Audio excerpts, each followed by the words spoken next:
Hello, I'm Tim Russ. Live long and podcast. Hello and good morning for this April 5th, 2025, and happy first contact day to you out there. I'm Dave Mader here on Live Long and Podcast, and we're doing another edition of the Captain's Yacht interview series. And today, my guest is YouTube star and sensational political activist, Steve Shives. If you have not checked out his channel yet, I highly recommend you do. Steve has been on our channel before, participating in things like Star Trek Radio Theater, and he sat in on some of our panels for Deep Space Nine. And it's been a minute though, Steve, since we've chatted. So hello to you and happy first contact day. Happy first contact day to you, and thank you for inviting me coincidentally on this day. I think you mentioned in your one of your first or your second email when we decided to do it on this day, you were like, "Oh, by the way, that's first contact day," and I was like, "Oh, hey, it is." So happy first contact day, everybody! Happy first Good to be here. Contact day to you, and thrilled to have you with us this morning. This is a live stream, so we might get some live comments. So we'll try to get to those if we can, although it is very early, so we'll see if how many people are up at this time. So Steve, how have you been? Yes, sir. I have been very good considering the fact that the entire world is falling apart. Whenever I can kind of pull myself away from the chaos of just everything and focus on things that are going on in my own private life and focus on things that actually give me joy, things are going pretty good. So, and I'm privileged to have that option. That I'm able to kind of step away from all of the depressing stuff and recharge and, So for me personally, things are going pretty well lately. Great. Glad to hear that. Yeah, it's been a hell of a time. It's been a hell of a time in our lives, or in our history. Of course, as you know, I'm Canadian. You are American, and that used to matter a lot less, but it feels like these days it seems to be more of a thing. With the trade war that's kicked off, not just between Canada and the U.S., but with the United States and the entire world. That's right. Well, and you know what worries me is William Shatner, because I remember a lot of people, maybe people younger than me don't remember this, but way back in the day, William Shatner did a skit on Late Night with Conan O'Brien where he said, "I'm Canadian, and that means if Canada ever goes to war with the United States, it would be my solemn duty as a patriot to kill as many Americans as I can." So, and he's still, I mean, he's 94 now, but he's still pretty spry for his age. So I would be keeping one eye on him, because I know he lives in Los Angeles now. All the Americans surrounding him, just don't take your eyes off Shatner. Yes, because he's a all loyal of his Canadian. family too are American. That's true. Yeah, like so. I mean, hopefully he's forgotten that he made that pledge. But just in case. Yeah. Well, it was interesting with the political ad, because we're having our election right now for the Canadian Prime Minister, and Mike Myers did an ad with Mark Carney, the Liberal leader, about, he's like, "Don't you live in the States?" And he was like, "Yeah, but always be Canadian." And gives like the whole thing. And then he did the Mike Myers thing. Yeah. So definitely there's all of our Canadian exports, they might be secret agents. They may have to be thrown in internment camps. That sounds like it is a joke. I do mean it as a joke, but it sounds more realistic. So when it inevitably does happen, when they do inevitably, throw Martin Short into an ice camp. Yes. You were kidding when you said that. I was kidding. I was just kidding, but now it feels more real, and it feels like I shouldn't joke about such things at this time. Martin Short would be so funny in an ice camp, though. He would be making jokes about everything. I mean, I'm not saying that's a good enough reason to do it. I'm just saying that would be the silver lining on the cloud, because Martin Short would absolutely demolish. Martin Short is one of our national treasures. He is a gem. I love Martin Short. He's just from Hamilton, which is just one city over from me. So I'm a big fan. Now, Steve, I want to say that you're equal parts, I'd say, politics and Star Trek videos in terms of your YouTube content. Would you say, or yeah, these days I would say it's kind of ebbed and flowed over the years, but nowadays I would say it's pretty much, more or less one or the other, and Right. probably roughly 50-50, I would guess, but I don't keep track of it. And your political videos, they tend to be in reaction to something that's come out of the news, something that's current, something that's big, Sure. and that seems to be an everyday occurrence now. So perhaps your Yeah, production there has stepped up as a result. definitely. And it's been an inspiration for me. You and several other YouTubers, those on the left, who I think have actually had clear, concise voices about what is so messed up with the politics of the right, but just what's going on with this Trump administration. But even before all of that, and and it seems like compared to like mainstream media, which can be kind of frustrating to listen to, and can be more, I don't know, pragmatic, more political, more try to be less calling out. Sometimes you just gotta say, hey, a duck's a duck and it looks like a duck, sort of thing. Absolutely. Well, and I think, I don't really have anyone to answer to other than myself. I mean, I have to keep within community guidelines and YouTube standards and stuff like that. But in terms of like, nobody decides what I make a video about but me. And what I have discovered, to my great relief over the years, is that if I do make a video where I just talk honestly about what's on my mind, there will be an audience for that. Like, there are people, not because they care, not because there's anything special about me, not because they're like, oh, I wonder what Steve has to say, but because I think I'm the same way. People, you just want to hear other people who you regard as somewhat reasonable give you their thoughts on things. So you know what's going on. So you know what other people are thinking. So maybe their thinking can inform yours, not necessarily in terms of the facts, but just maybe I'll say something that will click a switch in your head and you'll think, oh, I never thought about that. And then that will lead you somewhere else. And it's a conversation, even though we're not, except for live streams where you and I can actually talk in real time. It's a conversation, Yeah. It's just the same reason why people used to read op-eds in the newspaper, and I guess a small amount of people still do. It's that kind of thing. It's just keeping these issues in the air. Yeah. Yeah, editorial. Are you always scripted with your videos, or do you do any off the cuff? No.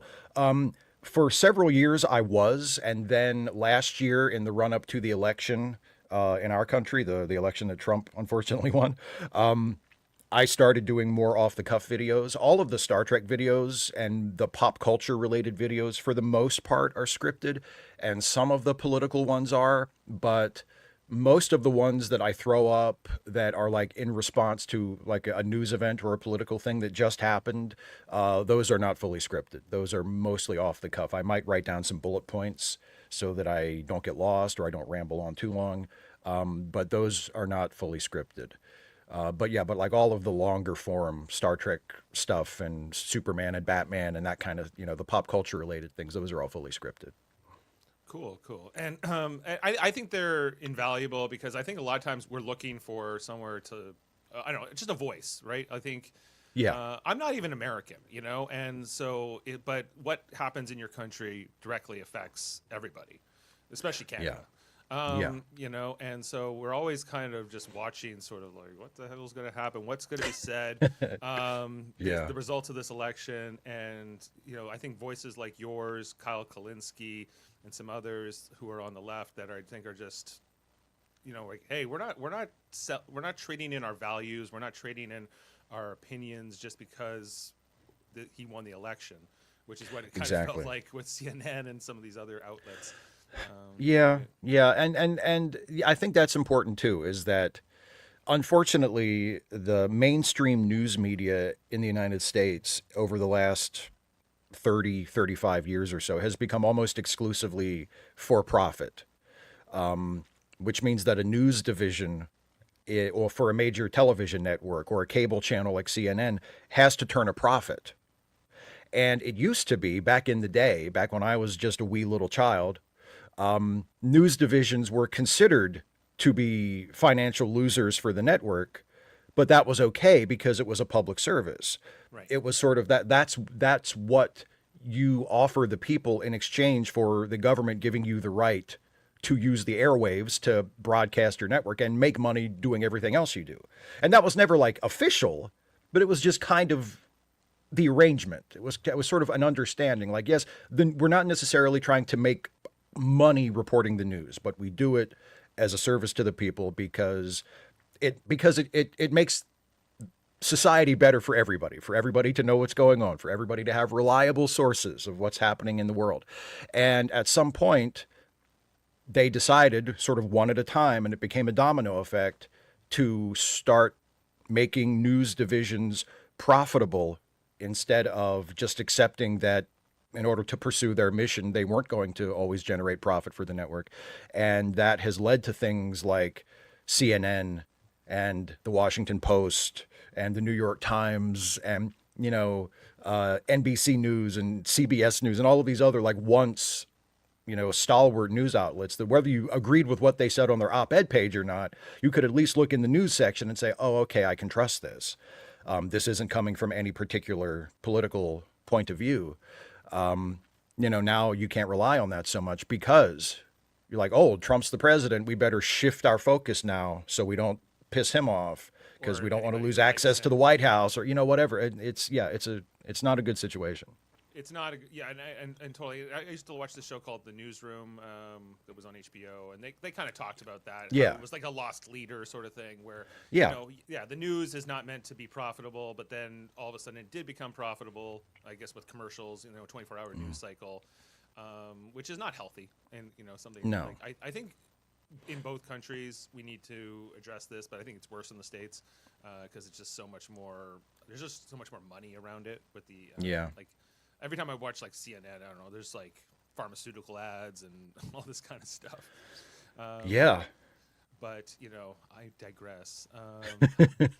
Norman saying, "How we miss Walter Cronkite and the fairness doctrine," of which I was a kid then. Yeah, and just give me the facts and let me make up my own mind is also, I think, something we miss, and because there's so much more commentary. And I mean, there are still outlets that do that. I mean, here in the States, we have PBS and NPR, our main public broadcasters, and they do a pretty good job, although they have sort of, been criticized a time or two in the past for being too biased in one way or the other, either for being too biased, toward the left or for, capitulating to the right in some ways. But overall, I think they're pretty fair and reliable, but they don't have the reach of, an NBC News or a CNN or something like that. Like they don't have as large of an audience, and they're not driving the culture as much. So, right. Yeah. And in Canada, what we're struggling with is, like, we have a few news outlets and media outlets, but like the most traditional one, the most entrenched one is the CBC, the Canadian Broadcast Corporation, our version of the BBC, basically. Yeah. And right now in our election, we have the Conservative Party, who's very against the CBC because they see it as sort of a left-leaning outlet that is, and to a certain extent that might be true. And the CBC relies on public funding, basically from the government, in order to sort of survive. And so the Conservatives are running on this platform of, we're going to cut the CBC's funding and we're going to take this away, which I find only makes the CBC and some of their political shows and their reporting to be even more excited in terms of how they're reporting on the Conservatives and the Liberals and the nature of the election, and to try to keep them completely impartial, completely like sort of separated from that, is something that I think we need. But again, I don't have the magic solution either. But because they tried to introduce this law up here where it was like, okay, if everyone's getting their news from Facebook and YouTube and Google and whatever, then there should just be like a fee that goes to the news outlet from Facebook. Like if that link gets so many clicks, right, it's going to come here. Australia tried to do the same thing, and then these tech giants said, no, we're not doing that, so... you have to keep giving it to us for free so we can only be the ones to make money on it. Right, and so now you can't even post a news article in Canada or on Facebook or whatever, because they don't want to get into that. Because we used to buy like a newspaper for like 25 cents, and that's how that kind of funded the outlet. But there's no that direct sponsorship correlation. Anyway, I'm going on a tangent here. It's a tangent that's understandable for you to go on. It sounds very familiar to me as an American too. I mean,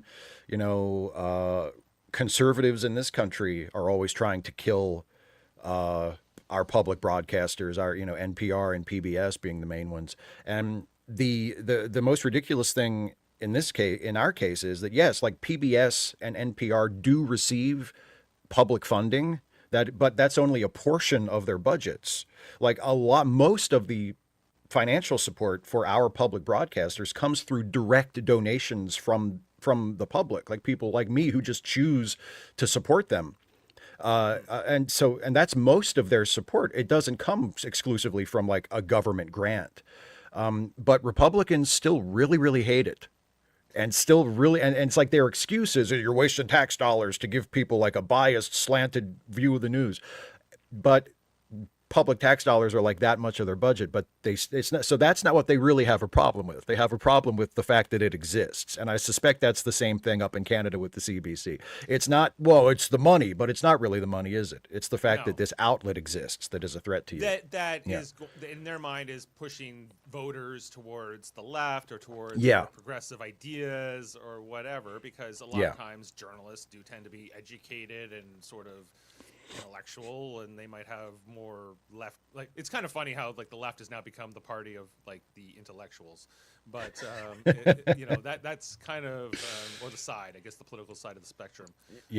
Because in our country it's like the Liberal Party, and then to the left of them we have like the New Democrats and the Greens as well. But it's this idea that if like we have to not have media so that the conservatives can do better. I don't know. It seems wrong. Okay. Well, that's a lot of politics talk. I also want to talk to you about Star Trek. Absolutely. So, and you're, I think we've talked about it before, but it's been a few years since we've chatted. So I wanted to talk about your early life as well. Okay. So I know you're 3 years older than me. I know you're from Maryland, and I know I am. You're a most of the time vegetarian. Yes, I am. That's an excellent way to describe it. I am a most of the time vegetarian. So but I want to get into things that maybe I don't know so much about you. So did you grow up in Maryland as well? Yes, I am Maryland, born and raised, and still living there. Absolutely. And were you an only child, or you got siblings? No. I have a younger brother, Danny, who also still lives in Maryland, who is more successful than me because he's an auto mechanic. So he's gonna have a job as long as he wants one. But yeah, that's my only sibling, my younger brother Dan. He is 5 years my junior. So okay, so a little bit younger than me as well. Yeah. And so you lived in Maryland, you and your brother. What did your parents do? My mom was a stay-at-home mom for most of my childhood, and then eventually she got some part-time jobs. She worked at the video store in town. Boy, that takes you back. There used to be video stores where people could work. And in my little hometown of Clear Spring, where the population was like 300 people, like I'm talking small town. Wow. We had a video store. One video store? One video store, 2 bars, 2 liquor stores, 1 video store. And so she worked there for a while, and then she got a job at like, a gas station or, like other sort of local businesses to just pick up like part-time work. And my dad had been in the Navy. He did 2 tours in the United States Navy. And then he got a job working in the maintenance department of a state hospital nearby. And he worked there for 30 some years. And now I'll say happily retired. Yeah, he's happy to be retired. He's not always happy, but he's happy to be retired. So.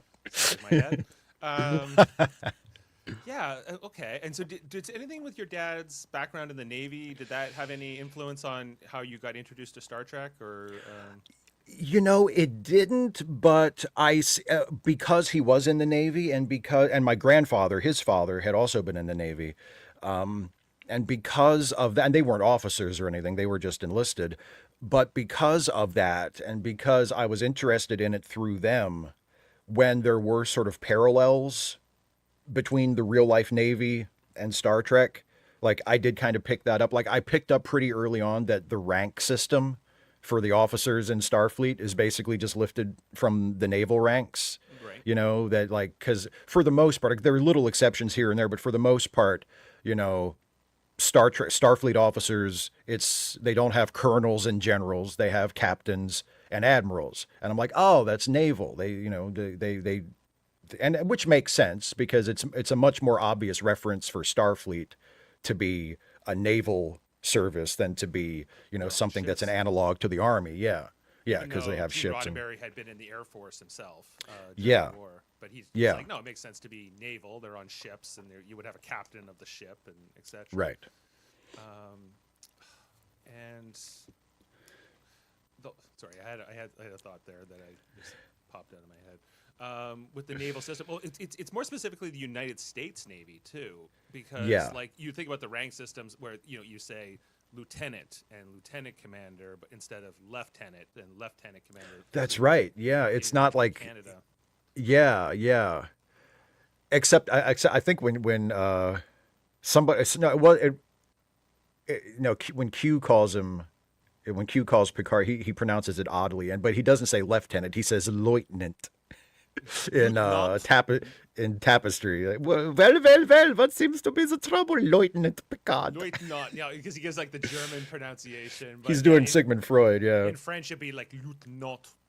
Yeah. Or yeah, and like I got corrected by I had some people in the Canadian Armed Forces that I knew, and they were saying it's lieutenant. Don't say it like an American. And they made a little thing. How dare you? My whole life, and I just thought, oh, it's lieutenant. I always say lieutenant. Yeah. It's the American version of all that. Along It's with, one of those little. It's one of those tells where I mean, even though Star Trek is now like an international thing and it has fans all over the world, I mean, originally it's an extremely American thing.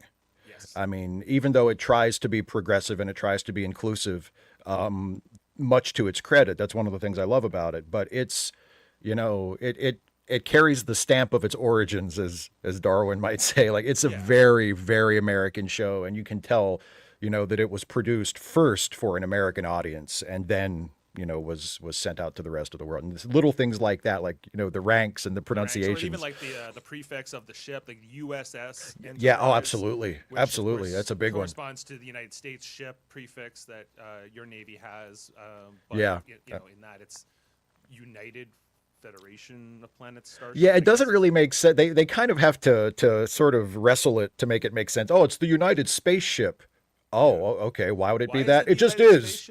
It just is. Why? It's United. They're not. Look, we all know why. Okay, it's because our ships are that.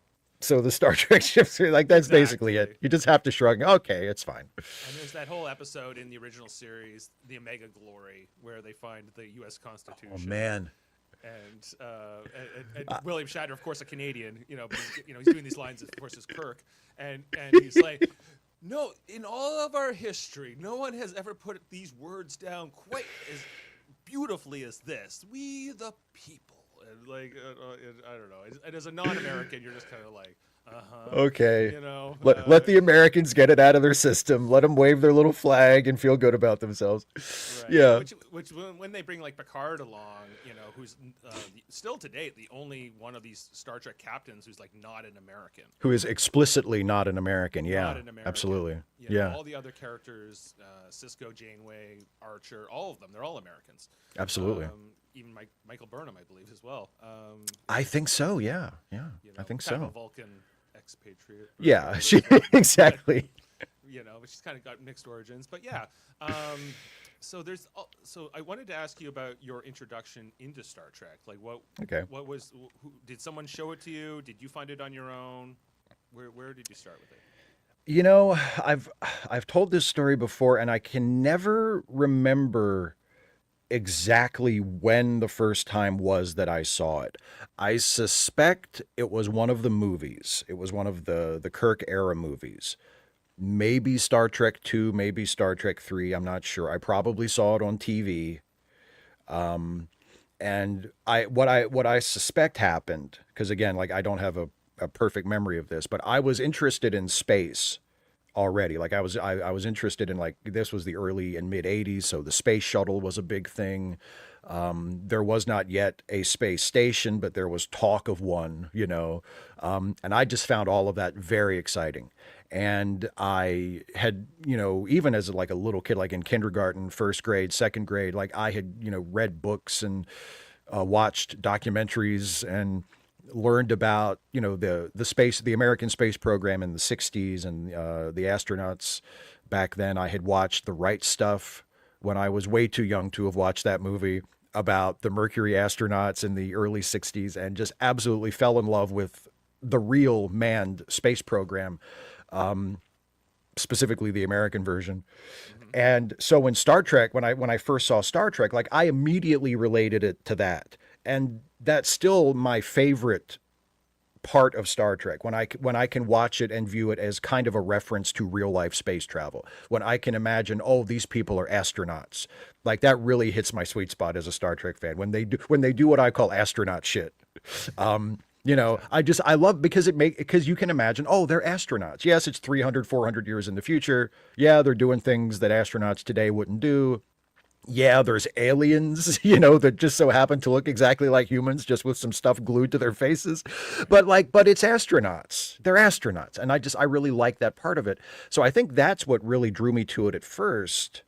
And then I think, I know I was watching TNG from the time that it started. So when TNG started in '87, I was already a Star Trek fan from the movies. And I probably at that point I had seen some of the TOS reruns as well.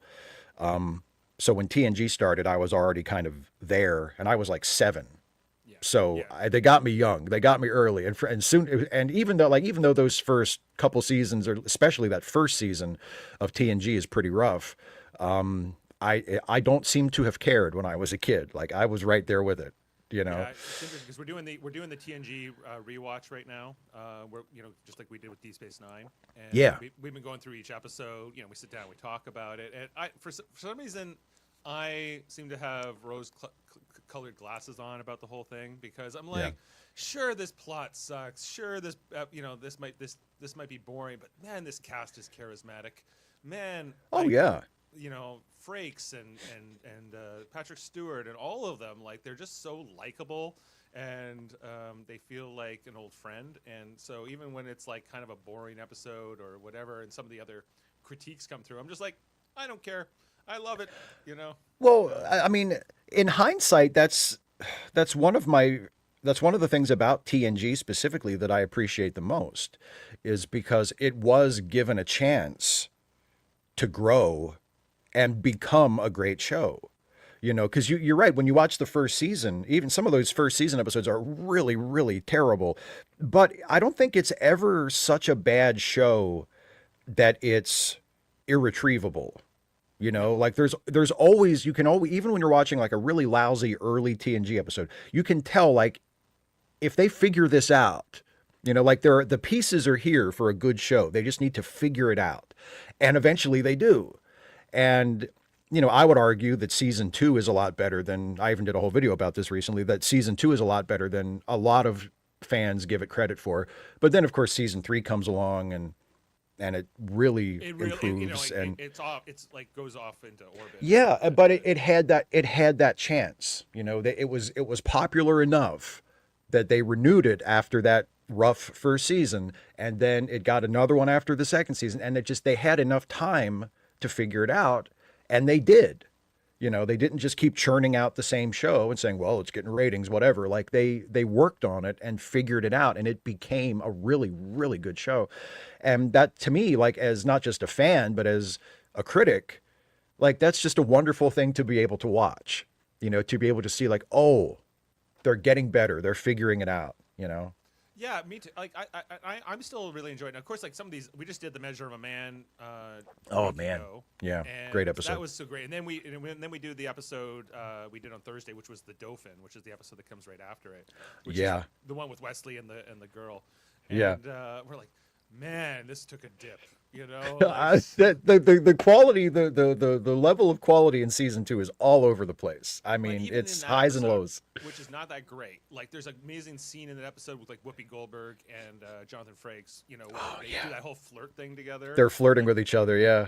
And it's amazing. It's a great scene. So I don't know. Like, I'm very forgiving. We went through like all the episodes of Enterprise before we did the TNG podcast, and I was like, man, there were some boring episodes of Enterprise that oh yeah, we had to get through too. And that, just like in the same way, they got their chance to kind of find their footing, kind of develop. And then I feel like Yeah. the last 2 seasons of Enterprise really benefit because this cast. But there's always like kind of that trope that they had to kind of settle into it before they could really break off. Yeah. Anyway, so what would you say?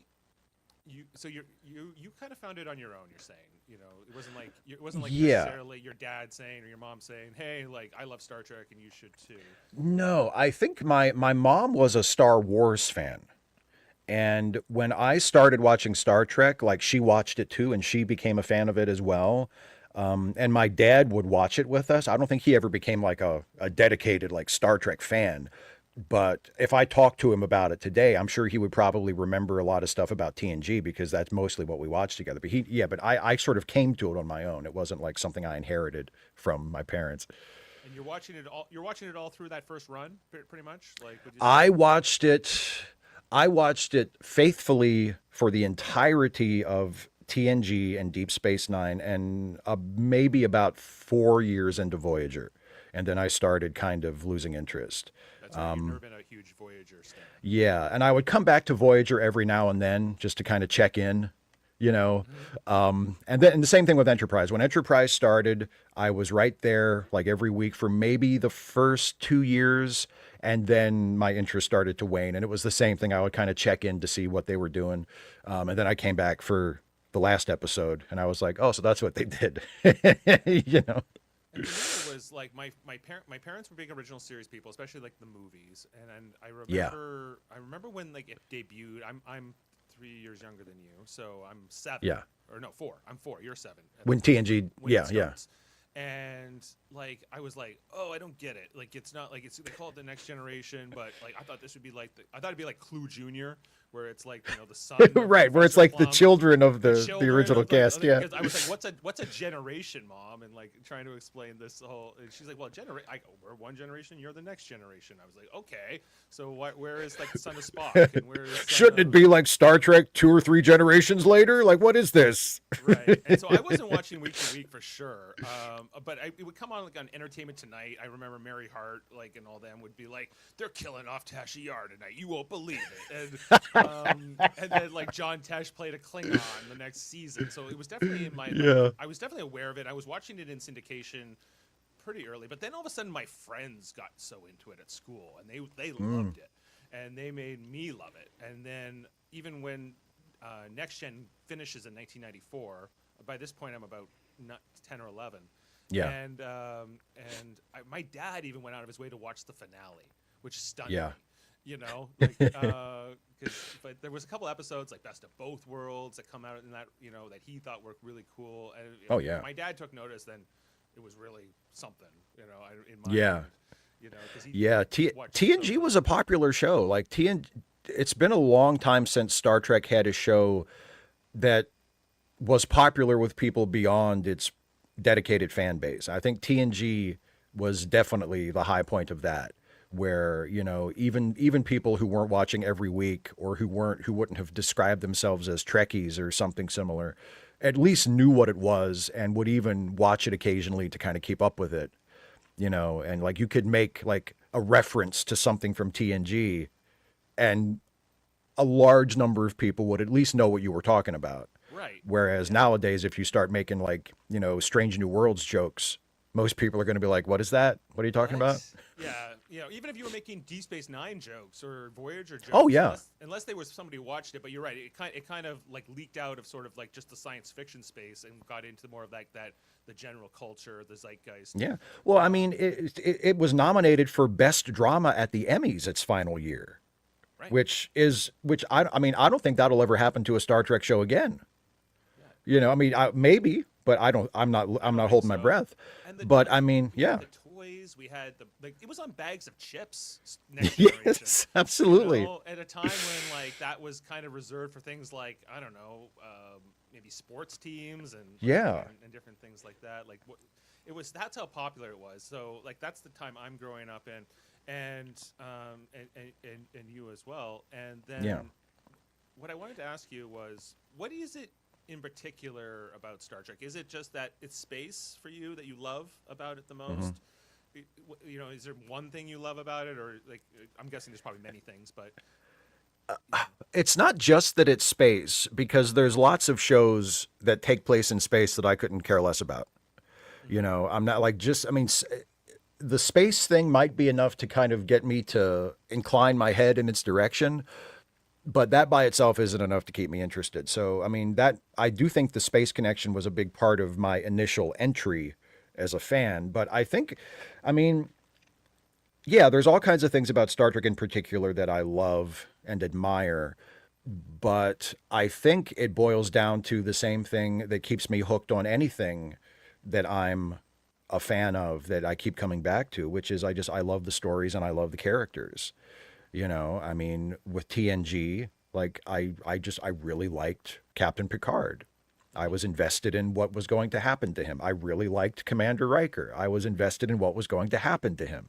And Data and Dr. Crusher and Worf and, you know, Geordi. Like, I liked those characters and I liked spending time with them and I liked following them through their adventures. And then with Deep Space Nine, it was that, but amplified, because I thought their stories were even more compelling and even more well told, and you know were more challenging in ways that TNG stories often weren't. Even though I still absolutely adore TNG, but it was just like a level up, and you could really tell that it was a show that took great pride in its writing and took great pride in its actors and gave its actors opportunities to act, to perform, to create characters. So I think it's that, and it's the same thing. It's not. It's the reason why I'm so dedicated to Star Trek, and why I love it so much, and why I'm always willing to give whatever the new thing is a chance. You know, but it's the same. But that applies to every other kind of movie or TV show or comic book or novel or whatever. Do I care about the characters, and do I care about what happens to them? And when the characters have relationships with each other, do I believe it? Like, does it feel real to me? Like, I think I've told the story before with Deep Space Nine.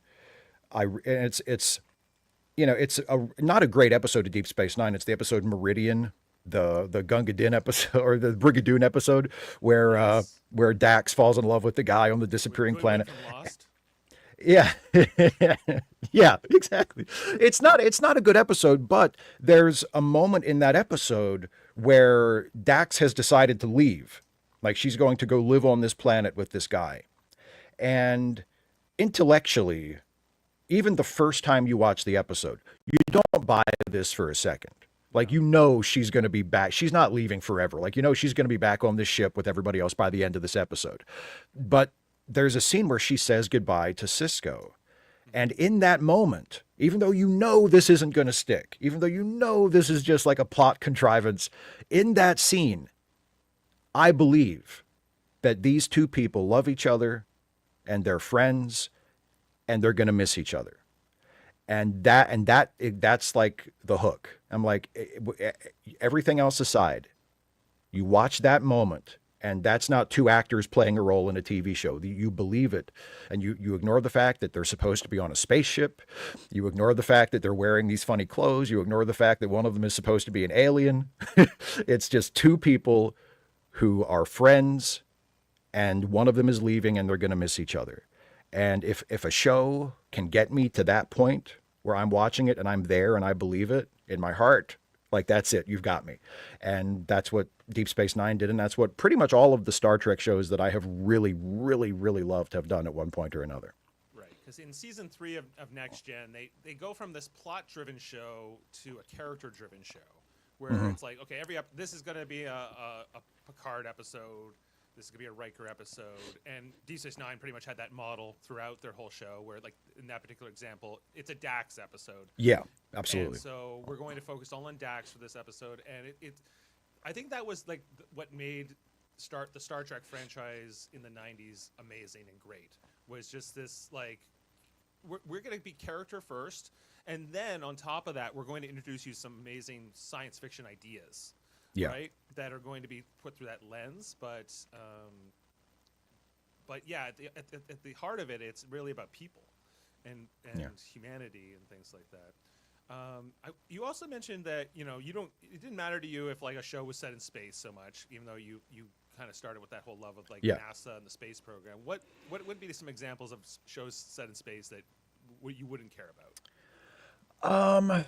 Well, like the Babylon 5 spin-offs. I liked Babylon 5, the original show. I really liked Babylon 5, and it was on kind of concurrent with Deep Space Nine. And because of the way my local TV channels were programmed, usually it would be like a block where they would show you the new episode of Deep Space Nine that week, and right after it would be the new episode of Babylon 5. So I could get like my sci-fi fix, all in one shot. But when they started doing like the spin-offs of Babylon 5, I just wasn't there for that.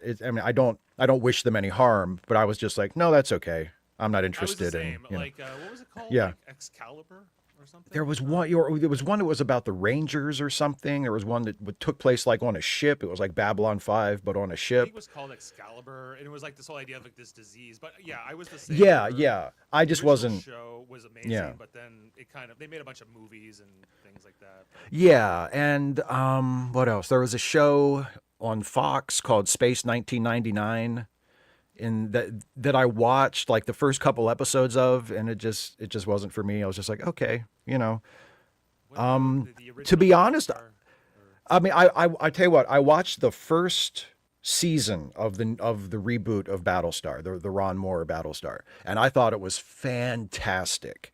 And then for whatever reason, I just never watched the rest of it. Like it wasn't even that I didn't like it. I thought it was brilliant, but I just kind of, I need to go back and catch up on it, obviously, because I've heard great things about it. And that first season I thought was fantastic. I just never watched the rest of it. It gets good. Yeah. It starts off really good, but like Yeah. it's quite the self-contained story too, which is kind of nice about it. Yeah. I don't think they're going to sequelize that show or anything. Yeah. So okay, interesting. And just wanted to ask you, do you watch the other like Trek adjacent shows now? Like there's the Orville, for instance. Oh yeah, I watched the Orville. Apparently they're finally making a new season of it. I think I heard that. Well, they keep saying there's going to be They a new keep- fourth yeah. season, and then I don't know. Seth MacFarlane keeps getting pulled in to do his other things. Do his other, because he's still doing like 25 different things. No, I like the Orville. I was a little uncertain about it during the first season because it felt like it couldn't decide whether it wanted to be a comedy show or a serious show, and it kind of never fit into either lane. But then I feel like in season 2, it figured it out. And it said, you know what, let's just be like a sci-fi show. And if there's an opportunity to be funny, let's take it, but let's not try to force it. And it kind of settled in. So I thought it got better in season 2. And then season 3 I thought was terrific. I thought season 3 I thought was amazing. So yeah, I like the Orville a lot. Yeah. Norman agrees that the third season was good. We just finished it Yeah. up. We went through all those episodes as well. Even though that third season, like they go from like this 45-minute episode that has to account for commercials to like every episode's like an hour and a half. So That's my only criticism of season 3. My only criticism of season 3 is I feel like they would have been better served, even though they were doing it for Hulu by that point, so they didn't have that imposed time restriction. But I feel like they would have been better served to stick with that anyway. some of the episodes, like, they yeah. drag, and you're like this. It's like you can cut about 20 minutes out of this, no problem. And you probably it's like when the Twilight Zone went from half an hour to an hour for that one season, and almost nobody remembers any of those episodes. It's like all of the classic original Twilight Zone episodes are from the 30-minute seasons because that's just the perfect format for that. And for a sci-fi adventure show like Star Trek or the Orville, I mean, I think that's kind of the same thing. It's like just you take it 45 minutes and we're good. This isn't always meant to be this long, and when it is, you probably need to break it up into a two-parter. In all reality. Oh, the other show I wanted to ask you about, because we're finishing up the Orville here on the channel, and now we're moving on to our Monday night podcast, is going to be For All Mankind, which is Ron Moore's other show. Have you seen any of that? I have not seen it. I've heard really good things about it. I will check it out at some point, I'm sure, because I mean it's right in my wheelhouse as far as subject matter, and it's Ron Moore, who I'm a big fan of. But no, I haven't seen any of it yet. Yeah, him and a few of the other D Space Nine writers, David Weddle and a couple others that he brought over. Jeff Russo does all the music on the show. Yeah, and of course has done a lot of the different themes. So I really recommend. You got to get to Battlestar and you got to get to For All Mankind. For All Mankind. You have homework, sir. I've got my homework. If if you're not busy enough. So back to your life. So you, Yes. you know, you're watching Star Trek all through high school. Kind of waning off with Voyager, and I get the sense that you decided you wanted to be a writer or some kind of a creator. At some point in your early life. Yeah. What was that journey exactly? Very early on, I probably around age 12 or 13, and oddly enough, it wasn't Star Trek, it was Batman. But Batman. Batman, because that was like the twin passion, the twin nerdy kind of passions of my youth were Star Trek and DC Comics, but specifically Batman. When I was I think it was when I was 12, I wrote my own Batman story. And, now we know that that's fan fiction, but I had never heard that term at the time. I didn't know there was a name for it. I didn't know that anybody else did it. I had an idea for a Batman story, and I thought, shit, let me try to write it. And I was 12, and I don't even know if I even have it anymore, if it even still exists anywhere. But I'm sure if I read it today, I would think it was terrible because I was 12 and I'd never really written anything before. This needs another pass, Mr. Shives. Exactly. I'd be like, it's just I feel like the scene where Batman and Alfred talk should be later and maybe just tighten it up a bit. But no, but I liked it. Like I enjoyed the process of writing. And what I discovered was basically fanfic is good practice because you have a pre-existing world, you have a pre-existing cast of characters, and you can just sort of, do the literary equivalent of playing with action figures. And you can learn how to, craft a plot, how to write dialogue, how to craft a scene. And then eventually, hopefully, and I think it was the case in my case, you learn to do that not in fanfic. You learn to just write and make up your own stuff. So it's really good training wheels for a writer, and it's just fun. And it's a fun way to engage with characters that you like as a fan and to sort of work out, not just telling stories with them, but work out your understanding of them. My personal take on Batman and the things about him that I think are the most interesting came out through my fanfic writing when I was a teenager. Strangely enough, I never really wrote much Star Trek fanfic. I've written a few pieces here and there, but for whatever reason, like I've never really felt like I had Star Trek stories in my head. I felt like I have not so much anymore, but when I was a teenager, I felt like I had so many Batman stories in my head. But I never really felt like I had Star Trek stories in my head. And even today, like when people, because of my YouTube channel, sometimes people will ask me like, if you created a Star Trek show, what would it be?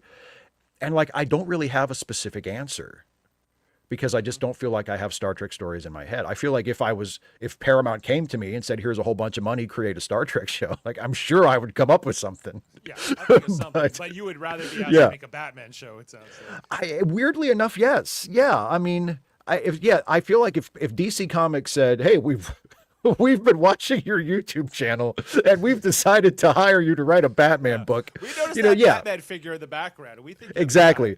We thought this random guy on YouTube might have something to contribute. He understands Batman. I feel like I would be that would be a much smoother, like I feel like I could dive into that a lot quicker than I could Star Trek. Like my idea for a Star Trek series is basically just a vague concept, and like I have no idea what any particular stories would be, or who the characters would be. Like it's very unformed and, probably always will be. But with Batman or even Superman at this point, I could be like, oh yeah, I know what to do with this, Did you see the new trailer for the... Oh man, the Superman one? Yeah. Yeah. Oh boy. Oh man. My Silver Age Superman is coming to life. I love it. I love seeing the robots. I was like, he's doing the robots. He's doing the robot. He's doing the dog. We already knew, but the dog we saw. Yeah. Oh, it looks so good. I mean, it's just a trailer. We have no idea what the movie's going to be, but it made me look forward to the movie more, and I was already looking forward to it. So yeah.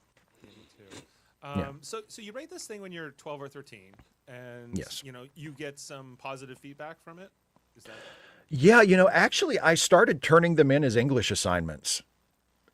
I was incredibly fortunate in middle school that my middle school had just started at the time, I think it was a pilot program to allow like 7th and 8th graders to do creative writing for English class, and that was and it was called Writing Workshop. And it wasn't, they still taught us like grammar and sort of traditional English class stuff, but they also blocked out significant amounts of time for us to write and to write whatever we wanted. And they were like, the teacher would put up, she and he, my 7th grade teacher was a woman, Mrs. Daniels, and my 8th grade teacher was a man, Mr. Cromwell, but they both kind of did the same thing. And the teacher would put prompts up on the board, like 3 or 4 prompts, and say, you can write about one of these, or you can write about anything else. So more often than not, I would write like a Batman story because it was creative writing and you could do whatever you want. And so that's what I did. And, I was incredibly fortunate to be in that situation because not every 7th and 8th grader in the United States at the time was allowed to do creative writing in school, like for a grade. I was ever offered that chance to do that. No, it was, and in a large sense, it set the course of my life. Like, even though I never became a professional writer, like I still think of myself as a writer, and writing is a huge part of what I do now on my YouTube channel, and still, a major part of my self image and, who I think of it's because of that. I would say like all of your videos about Star Trek, I think come almost from that perspective of a writer or someone looking at it through that lens. Like, what's the story? I think so, yeah. And yeah. Of course, character from there, but. Yeah, and I always say that's the most important thing. Like, that's why I kind of, when I do occasionally scrape up against the fans who are more interested in like, canon type stuff or lore type stuff, it's usually because of that. Because when push comes to shove, I care about the story. Right. And if the story contradicts something previously established, I honestly don't care, as long as it's a good story. And other fans are more sort of sticklers for, well, but they got this wrong and they got this wrong and this contradicts that. And that's fine if that's the way you want to, watch it. Well, but that's just, I just don't I care. I'm somewhere in between those two philosophies where I think if something makes sense, but then on the other hand, it feels like sometimes writers don't do their homework enough. Oh, sure. And yeah, and and it is definitely. And I react to that sometimes too. Like if it feels like something is quote unquote wrong based on previously established stuff because the writer just didn't do their homework, to me, that's a little different than, this writer has made a creative choice to serve their story first. I always respect that. I think one example for me would be in Star Trek Picard.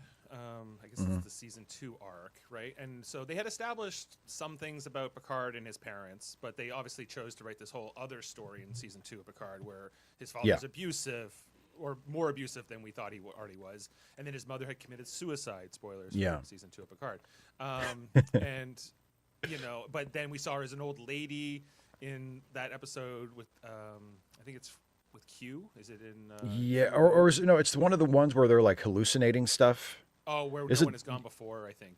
Yeah, that's it. Yeah, where they're and he sees like his mother in the hallway with the tea or something. Yeah. Yeah, so they have to write this line in Picard where he's like, and I used to imagine her as an old lady drinking tea, even though she never was. And then it's like... I wish they would have just left that out. I wish they would have just not had Picard say, I used to imagine her as an old, because then you're reminding people of it. You're saying, it's like, it feels like, we have to fix this because this is different from, it's like, just let it go. Just let it go. Just tell the story you want to tell. Right. But coming back I care about these characters. I care about their history. I care about where they came from and where they're going. So sometimes I'm just, as a fan, I'm like, I guess they decided they wanted to have this choice. Like, okay, like Picard's mother committed suicide. We want that to be part of this story, right? Sure. We think that's going to be important to his trauma. So I think just trying to, like, for me, I was like, well, where's his brother? Why isn't his brother in this story? We know his brother's important, so what, Picard feels like an only child in some of these flashbacks. Yeah. And I guess just you can. I feel like you can. It's not that I want to be a stickler. It's more that I'm just Sure. want to see them honor what's already been established. I guess, I mean, I see what you're saying. And again, to me, it comes down to if season 2 of Picard had been better, like I probably wouldn't have. It's not just that I wouldn't have cared about that stuff. The first watch, I probably wouldn't even have noticed. I would have been so engrossed in the characters and the story and in what was happening on my screen right now that I wouldn't even have cared. I wouldn't have even have thought, wait a minute, didn't we see Picard's mom as an old lady? Wait a minute, was Picard's dad really that bad? Wait a minute, where's Picard's brother? Wait a minute. The thing that I noticed, even more than all of that stuff, is this idea that they kind of invented for season 2, that Picard, like, was this lonely man his entire life, and he never had love, and he never believed he was worthy of love. And I'm like, where did this come from? Yeah, me too. It's like he's always been surrounded by like friends and lovers. He's had so many girlfriends we just saw on the movies and the TV show. He doesn't seem like he seems on TNG, he seems like he kind of sets himself apart from the crew because he's the captain, but you never get the sense that he's like socially isolated and lonely. The measure but- of Man, and we just watched it. Like, Yeah. the JAG officer in that episode, she's an old girlfriend. And Yeah. he's got a great thing going. He's obviously had relationships, both, romantic and friendship, like with lots of people throughout his life. So this notion that they introduce in season 2 of like, oh, he's so lonely because because of what happened to his mom when he was a child, and he doesn't believe he's worthy of love. I'm like, again, if it had been a good show, We wouldn't care. I wouldn't care. I'll be like, you know what? They're going with this. This is the version of Picard they've decided to present for this show. It's not the same as what we saw before, but it's good. I don't care. What made it what it was for me was they make all these changes. They introduce all of these new sort of characterizations for a really, really, really lousy show, you know? Well, let me ask you about this example, a better show, which is, I would say, Strange New Worlds, for instance, right? And I think that show is really good, and I enjoy it a lot. And as a fan of the original series, not a huge fan. I'm not like, it's not my number one Star Trek, but I'm watching some of these depictions. This is a prequel show. And we're seeing a younger version of Spock and Pike, and in particular Nurse Chapel, who I think the depiction we get in Strange New Worlds, which is a great character, and I love the way Jess Bush plays her, and the writer in a sense. But on the other hand, I'm like, how is this person going to become Majel Barrett's version of Nurse Chapel later? It feels like a huge disconnect. And I was talking with Chris Murphy the other night and a few others where they were just like, doesn't matter. That was like an old contrived, like that show for some people has not aged well. All they can see is like that 1950s, 1960s mindset of where women are placed and how they're important. And her sort of like forlorn pining for Spock and, oh, Mr. Spock. Yeah. And so that this needs a major update is another school of thought, like that. That the original version of Nurse Chapel and Uhura and some of the other female characters, very boring and very one-dimensional, and therefore we need to make them more exciting. And I respect that, but then I'm like, but you're telling me that this Chapel is the same person as that, right? Right. If it was like a multiverse kind of a thing, if you said this is a brand new version, if it's like the Kelvin universe, I think as a fan, I personally go, okay, like that's easy. Like this is a new dimension, it's a new version. But when you specifically try to connect them, and I don't think I'm the only fan like this, but then Steve, get over yourself, and well, no, to me, like if somebody needs to sort of imagine for themselves and have like a headcanon of, well, this is a different universe, in order for it to make sense. If that's what they need to do to enjoy the show, then okay, that's fine. To me, I don't need to do that because to me, the fact that I am aware that it's a work of fiction is enough for me, and again, to take it back to Batman, like I came of age in the 90s when we went from Michael Keaton Batman to Val Kilmer, may he rest in peace, Batman, to George Clooney Batman, who were all supposed to be the same Batman. True. They all have the same Commissioner Gordon. They have the same Commissioner Gordon. They have the same Alfred. That's really about the only thing that's the same Yeah, from movie even to like movie. the mansion changes. The mansion changes. The look of Gotham City changes radically from Batman to Batman Returns, and those two are made by the same director. I mean, Batman Returns, Tim Burton is like, I'm Tim Burtoning this thing. Yeah. I don't care what, They But built yeah, so so many statues since the last. so many, yeah, it's like, and so there's a huge variation in terms of tone, in terms of characterization, in terms of style between all of those movies, but they're all supposed to be in the same world, and the characters are all supposed to be literally the same people.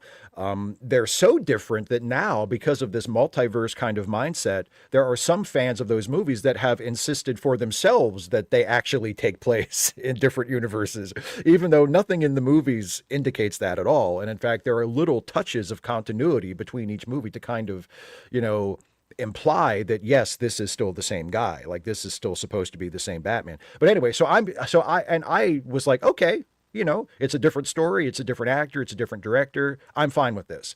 And with Star Trek, it's the same thing. Like, yeah, Nurse Chapel is basically a completely different person in Strange New Worlds as we see her in classic Trek. And it's only supposed to be like a few years before. I'm fine with that. And I hear you, and I think yeah. Your voice on these issues. I think sometimes I need to hear it as well, just as because I'm like, yeah, get over yourself, Dave, and like move beyond these things and stop. Because I am such a person that has attention to detail as a strength of mine. But on the other hand, sometimes you got to let it go. I like in First Contact, for instance, where Picard is wearing that TNG uniform when he's in like the alcove, right? Oh yeah, yeah. They could have said, "Who cares? Just put him in the uniform we're wearing in this movie," But But see what I've enjoyed about Strange New Worlds is they do that, but they do their version of that. They do it in a way that fits the aesthetic and the tone of their show, right? Because like in the first season finale, when Pike meets the future version of himself from like an alternate future where he didn't get in the chair, and he's wearing like a monster maroon uniform. Yeah. Now it doesn't look exactly like the ones from the TOS movies, but it's that style. It's translated to fit the aesthetic of the show. So it's like, okay, it doesn't look exactly the same, but it's like this show's version of that. And they do that like I love the Enterprise sets on Strange New Worlds, because even though they look a lot different from TOS, you can tell that they are referenced to the TOS sets. Like there are little details, like the red gratings in the crew quarters, those like little dividers that are like a red kind of fence sort of thing. Those are there. They're different, but it's obviously a reference to that other thing. The color schemes, things like that. It's obvious that it's not. It's a show that's obviously made by people who did do their homework, who do know about stuff from the previous shows, and are incorporating it to create a kind of continuity, but in their show's unique style.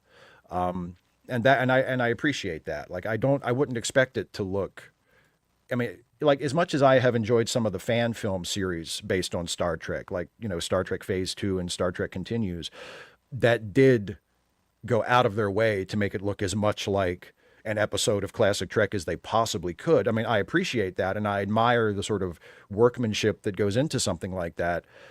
But I mean, would I really want to see an entire show, produced by a network for, hundreds of thousands or millions of dollars an episode that was that? I don't think so. Like, I'd want to see what a new generation of artists and directors and writers and storytellers and set designers would have to do, And I think for the most part, that's what Strange New Worlds does. And that's one of the things I really like about it. Yeah, I agree with you. It's, and then there's that part of me that feels like we're pushing out the old, or maybe it just needs an update. Maybe a retcon is a good thing. I think you did a whole video a few years ago about retconning and this whole idea that it's always looked this way. What are you talking about? It's just don't even think about it too hard, because I think with the '60s version, it's always been tough. Even going back to when I was a kid, people go, "Oh, these special effects. Oh, this dated sort of mindset." But on the other hand, there's so much good stuff in that original series that I love, and I hate to throw out everything from it.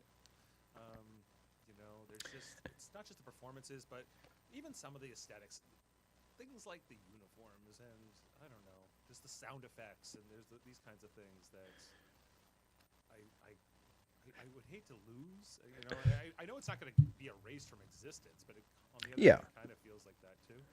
So Yeah, that's. I mean, I sort of. To me, that show is that show, and like for classic Trek with like the sound effects and the aesthetics, like to me, we're not losing it because it's there. Like it's that show and it exists and I love it and I'm glad that we have it, but I don't feel like anybody who comes in to make another Star Trek show is bound to keep doing it that way. I feel like they should have the creative liberty to do it their way. Now, if somebody comes in and says, "I have an idea for a Star Trek show, and I want it to look, exactly like classic Trek," well, I think they should have the right to do that too. I think the creators of the show should be allowed to make the show they want to make.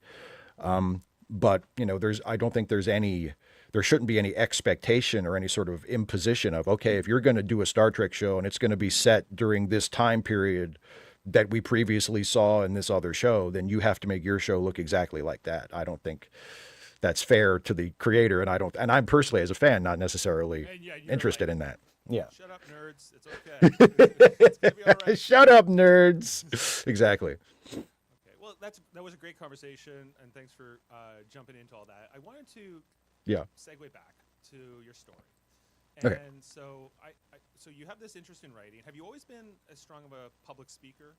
Is that something you've always been into, or did that something that evolved? I think I've always been a ham, and I think that's a big part of it. I think that's a big part of me, going on camera and like, doing what I do in my YouTube channel. That comes from the fact that I'm just a ham. And, whenever we had to give like speeches in front of class in school, it was always a kind of thing where like I was always incredibly nervous before having to do it. But then once I got up there and once I got into it, I had the time of my life. So there's always been that, where like I never necessarily sought it out. Like I never thought to myself, like I want to have a job someday where I'm talking to people. Yeah, you were like, I'm going to be on the radio one day. That was never necessarily your... No, not really. Not really. I mean, again, like there were times when I would sort of muse about like being involved in some kind of entertainment, but it was always like as a writer. It was always like, maybe I'll be a screenwriter. Maybe I'll do it was always like a behind the scenes kind of thing. I never really saw myself as like an in front of the camera person.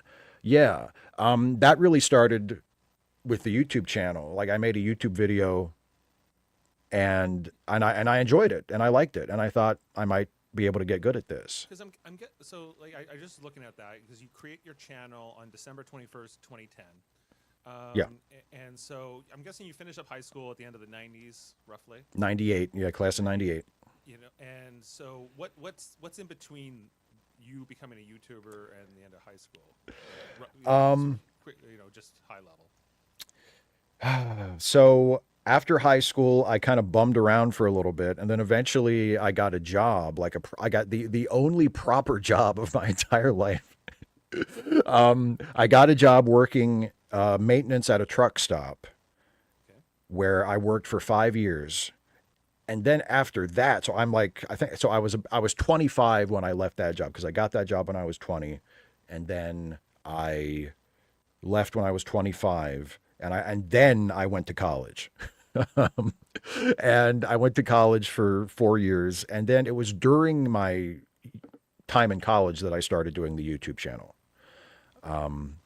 And by the time I was done with college, the YouTube channel was successful enough that I could start thinking about it as a job. And plus, at the time, I was married and my wife had a good job and was able to sort of be the breadwinner and was patient enough with me to allow me to kind of chase this, YouTube thing.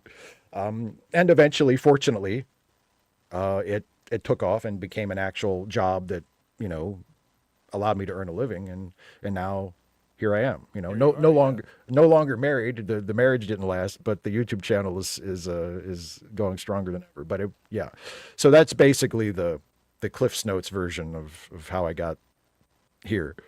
So your very first video is called "So Let's Try This Again." Is that Yes, well, yes, because my current YouTube channel is actually my second channel. okay? I had a channel before that. That I think I ran afoul of a copyright thing. Like I read somebody's poetry without permission, and they Oh, had a really bad attitude about it, and they were like, "No, you can't do that." So I actually got that channel suspended. So I started a new channel, and that was the first video on that. And then I think I just started re-uploading stuff from the previous channel. But no, but the first YouTube video I ever made, period, was it was an atheist related video, because before I was known as a Star Trek YouTuber, I was known as an atheist YouTuber, and an atheism related video. It was in response to a Christian YouTuber had put up a video called, I think it was called 5 Questions for Atheists, and I felt like it was actually in good faith. Like it wasn't just trying to start an argument or trying to do like a gotcha kind of thing. It felt like an honest, seeking of like an exchange of a conversation with people who had a different viewpoint. So I said, okay, I'll do this. And I made a video where I answered the 5 questions.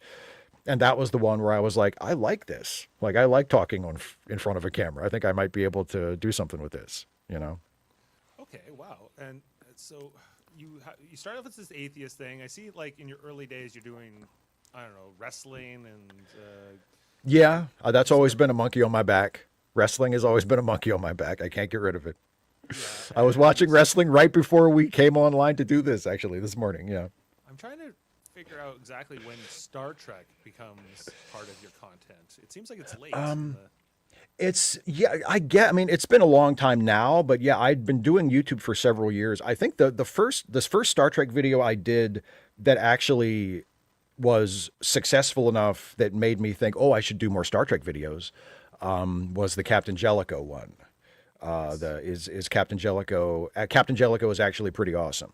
That became the first video in my Trek Actually series, which has been a big part of my bread and butter for a long time now.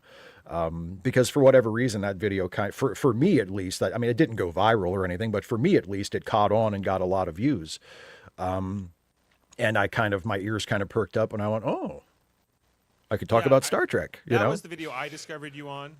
Yeah. Originally, we've talked about that before. Yeah. But yeah, I was like I always hated Jellicoe, and then you presented this like sort of alternative way of looking at him. I'm like, maybe Riker's the dick. I don't know. And which was fun. Which was fun for me because I think, as I even say in that video, like I love Riker. Like Riker is one of my favorite characters in the entire franchise.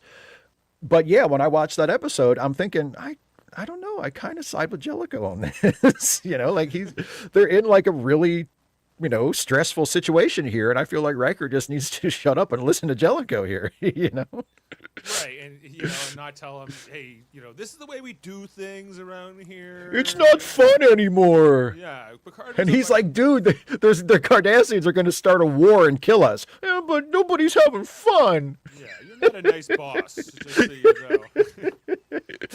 We had a cool boss before. You're not so cool. I miss the cool boss. I miss Captain Picard, the cool boss. Right. And did that idea just come to you one day? Or did you watch the episode and say, you know what? I think I have a different take on this. That's always been one of my favorite TNG episodes. That and Chain of Command. That and Tapestry have always kind of been boxing each other as my favorite TNG episodes. And I've always liked Captain Jellicoe. Like I've always liked him as a character, and I always thought he was a really, really interesting character to kind of take a guy like that and kind of throw him into the Enterprise and sort of cause a little bit of chaos and throw the crew off of their, throw the crew out of their comfort zone. At the same time as you have Captain Picard, like in the other story, literally being tortured. It's a really, really good story and a really good balance of those two things. And yeah, I think I noticed, in Star Trek fandom online that there was a lot of kind of negative attitude toward Jellicoe. because he was, he was the antagonist, like for that part of the story. He was the guy who came in and he was doing all the stuff that Captain Picard didn't do. And, the episode does things to make us not like him. Like when he says, get that fish out of the ready room, like they have him doing things to disrespect Captain Picard to get us as the audience to not like him. Troy, put on a uniform. Yeah, put on some clothes, Deanna Troy, and that you lose the fan base, right? You lose the male part of the fan base right there. But at the same time, like, they don't make him an outright villain. No. A lot of what he does is shown to be reasonable and to make sense. And even he and Riker kind of reach an understanding, even though it's grudging. Like Jellicoe has to kind of bite his lip when he goes, but he does go back. He does when Geordi says, if you want this mission to succeed, you should get Commander Riker to do it. And to his credit, that's what Jellicoe does. And he puts his hat in his hand and he goes to Riker, his junior officer, and he says, will you please do this? Because he knows that's what has to happen for the mission to succeed. And Riker gets that amazing shit-eating grin on his face. and he says, yes. And it's a great episode. Jellicoe suffers from this, like, as a character. Like, once you come into a show like Next Generation, where like you have this main cast and they're almost like a family, right? Mm-hmm. Like the Picard, Riker, Worf, all of them, and they care about each other much more than they care about anybody else, including the other members of the Enterprise crew. Like if somebody with one of them dies, there's a huge funeral. But if a red shirt dies, sort of an extra, whatever. And when Jellicoe comes into that show, Riker's like, Picard has been captured. Picard is, being tortured. And Jellicoe's priority is not that. Jellicoe's priority is sort of these other things. That's, I think, the main conflict in that two-parter with Jellicoe. Yeah, and it's a little dose of reality for the Enterprise crew, because you're right. Like, of course, they care about Captain Picard. He's Captain Picard. And we, as the audience, care about Captain Picard because he's our hero. He's the lead of the show. And we know what's going on because we see the Captain Picard part of the episode. And we're like, yeah, go get him out of there. Save him. He's not having fun. He's doing really bad. But from Jellicoe's perspective, it's like, do you really want me to risk a war for one guy? Like, that doesn't make sense. Right. He cares about the mission. He cares about the mission, and so you can see both sides, but it's done in a really smart way where Jellicoe is the antagonist, but he's not a villain, and it shakes up the status quo, albeit temporarily, but it shakes up the status quo in a way that TNG rarely ever did. I mean, they would only usually do it for maybe one episode at a time. Like, they shake up the status quo by, Picard has been kidnapped by the Borg, but then he comes right back. Or, Worf has left to join the Klingon Civil War, but he comes right back. And with Jellicoe and Picard, it's the same thing. But, you see more of the disruption because Jellicoe is there for so long, and they set it up as though it's going to be a permanent thing, even though it's not. Even though Riker has that line in the episode, like, they usually don't do the ceremony it's just right. a temporary assignment. But there's that. What's interesting to me too is like, seasons earlier, the best of both worlds, where there's this whole arc with Riker and him having, he's been offered command of his own ship so many times. He's been offered this captaincy so many times. When Picard gets assimilated, he puts on the 4 pips. He becomes the captain, and he's the guy who saves Earth and he saves the Federation from the Borg. Really. With the help, and Data and the rest of the crew. But he's the guy. But he's the captain, Years later, when this chain of command thing comes up, and the Admiral Nechayev there says, Riker, you're not the best. You don't have the Cardassian experience, so we're going to bring in this other guy, And I get that that's probably what could happen and would happen, but it just feels like such a slight to Riker because he's like, I've been waiting to be given that captain's chair of the Enterprise the whole time, and you're going to bring in Ronnie Cox. Come on.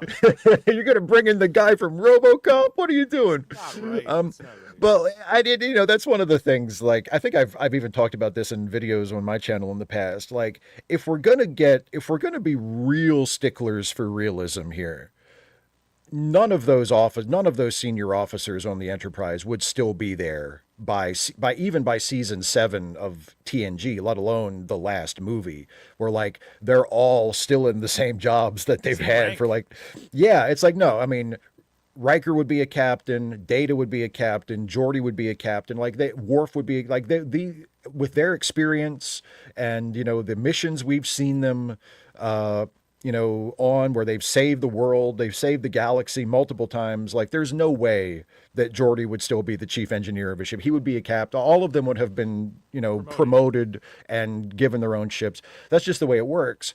But, it's a show and it's, you don't want, I mean, they kind of try to address it with Riker, at the end of Best of Both Worlds when he basically says, hey, my career is my own business. And that's kind of like our subtle little cue to, okay, just don't worry about it. Riker's just going to stay here. We know it doesn't really make sense, but Riker's just going to stay here. Okay. Yeah. Yeah, we want these, Ensign Kim as the other, example where we can't be. Poor Harry. It's like, okay, I mean, it's like, can we leave it? Okay, it's you're stuck on the other side of the galaxy. Leave him in the same job. I get it, but give the dude a promotion at least. Like, make him a lieutenant or something. Promote Tom Paris, demote him, even though he's been court-martialed. Tom Paris, he's been thrown out of Starfleet, and then he's been given this new commission to be on Voyager, and then he's demoted to ensign, then re-promoted to lieutenant again. And Harry's just standing over there the whole time, like, I'm so happy for him. Exactly. Okay, how you doing for time? I'm fine. We can keep going. Yeah. Okay, great.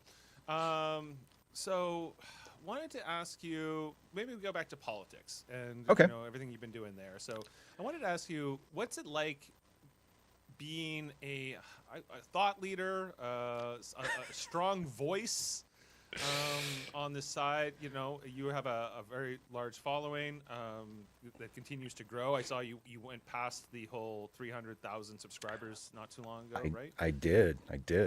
And so, what's that been like for you? As you come down from your mountain to talk to all of us. I mean, the thing is, like, all I ever try to do is give thoughts from my perspective. And, like I said, when we talked about this before, to me, I feel like the usefulness of it is hopefully other people hear what I have to say and that helps them figure out what they think or helps them realize something that maybe they didn't think of or puts their own thinking off in a direction that maybe it just needed a little push to get to, or inspires them, like if you're a person who is, a progressive, someone more to the left politically, and things aren't necessarily going very good for us at the moment, or, could potentially not be going good for us in the future.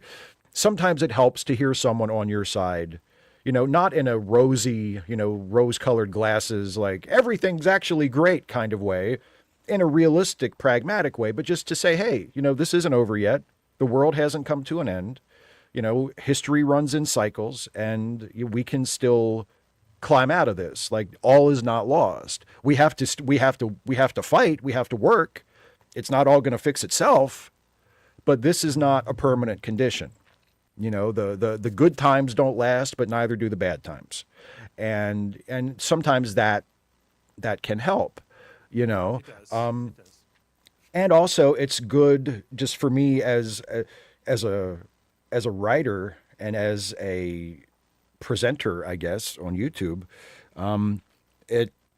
It has given me encouragement to write a lot more satire because it's like, why the hell not? But then the challenge is, how do you make the satire more ridiculous than what's actually happening? Like your video, like if Republicans said the quiet parts out loud. And... Yeah. Those, I haven't done any of those since the election. I'm not sure if and when I'll do those again, but writing some of those was kind of a challenge because I was like, how can I have this guy? Because the character I'm playing is basically the embodiment of the Republican Party, and he's saying the things that they would say if they didn't, have to worry about, the media or getting people to vote for them or being whatever. Like, he's just saying he's like their id unleashed. But the Republican Party in real life is kind of its own id unleashed. So it's like, how do you say things that they're not already saying? And that was sometimes a challenge. It feels like they've really stopped caring on that side Yeah. of the spectrum. Yeah. Recently, more on the American side. I don't feel like I don't know. I might get in trouble with some of my fellow Canadians here, but the Canadian right doesn't feel quite as extreme in comparison. But I can hear my other friends saying, Yeah. no, they're just as bad. They're just as in with the billionaires, and it's just on maybe a smaller scale. Maybe we do it with a little bit more tact up here, but. I think that's it, because I hear that from people in the UK as well, that like as horrible as their conservative party is, it doesn't seem as radical as the Republicans in the United States do. And I think the main difference is just it's with Republicans now, the mask is almost completely off. Yeah. Like you said before, like they just don't care. And that was one of the challenging things about writing those videos, those Republicans say the quiet parts loud videos, because one of the things I tried to do with that character was he showed open, dripping contempt for his audience. You know, he was always supposedly talking to a supportive audience. He was always supposedly talking to like a group of people who would be voting Republican, and I tried to make it as clear as I could that he absolutely hated them and had nothing but contempt in his heart for them. And so I would always find reasons for him, like to insult them, to demean them, to talk about how much lower they were than him. And again, like there are times when, like, I mean, there are times that Donald Trump said during campaign speeches, just vote for me. Like he literally said, just vote for me. Yeah.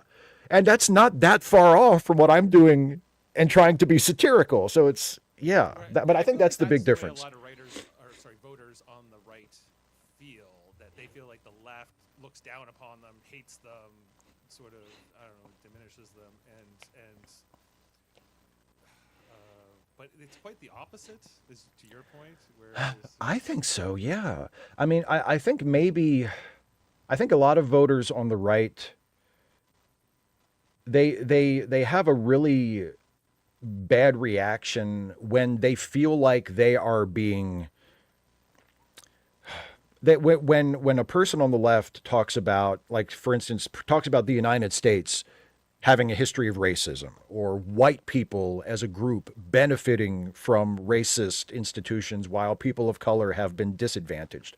There are a lot of people on the right who take that personally and react in a really sensitive way to that and feel as though they personally are being accused of being intentionally racist.